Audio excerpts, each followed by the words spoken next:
আর কদিন পরেই শারদীয় দুর্গোৎসব। প্রতিমা তৈরিতে ব্যস্ত সময় পার করছেন কারিগররা। আরো জানাতে নাটোর থেকে সরাসরি যুক্ত হচ্ছেন দেবাশিস কুমার সরকার।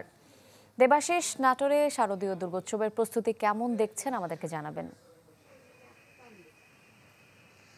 ইমা, নাটোরের যে শারদীয় দুর্গোৎসব সেটার কিন্তু সার্বিক পরিস্থিতি শুরু হয়ে গেছে। বিশেষ করে যে আমাদের পুজোর যে প্রতিমা কারিগর রয়েছে, কারণ আর 12 দিন পর 8ই আগামী মাসের যে 9 তারিখ থেকেই এই পূজার যে আনুষ্ঠানিকতা সেটা কিন্তু শুরু হয়ে যাবে। তো সেই উপলক্ষে নাটোরে এবছরে গত বছরের চেয়ে বেশ কয়েকটি পুজো বেশি হচ্ছে।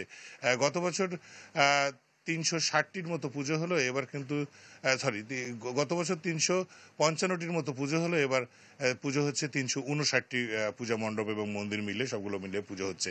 এবং পুজোর সার্বিক যে নিরাপত্তা, সেই নিরাপত্তা জোরদারের জন্য কিন্তু প্রশাসন ইতিমধ্যেই বিভিন্ন হিন্দুদের যে সংগঠন রয়েছে, সংখ্যালঘুদের, সেই সংগঠনগুলোর সঙ্গে তিনি বৈঠক করেছেন। এছাড়া আইন শৃঙ্খলা বাহিনী সহ সকল স্তরের যে নিরাপত্তা সেটা কিন্তু জোরদার করা হয়েছে।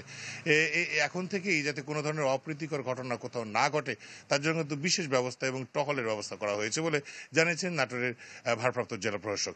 এছাড়া আমরা বিভিন্ন মন্দির কমিটি সহ অন্যান্য বিভিন্ন যে হিন্দু নেতৃবৃন্দ রয়েছে তাদের সঙ্গে কথা বলে যেমনটা জেনেছি যে এবছর একটি যেহেতু ভিন্ন মাত্রার বিগত সরকারের পতন ঘটেছে, তারপরেও তারা মনে করছেন যে পূর্ণ নিরাপত্তার সাথে এবং ভালোভাবেই তারা এই অনুষ্ঠানটি পার করতে পারবেন এবং প্রশাসন তাদের সার্বিক সহযোগিতা করবেন।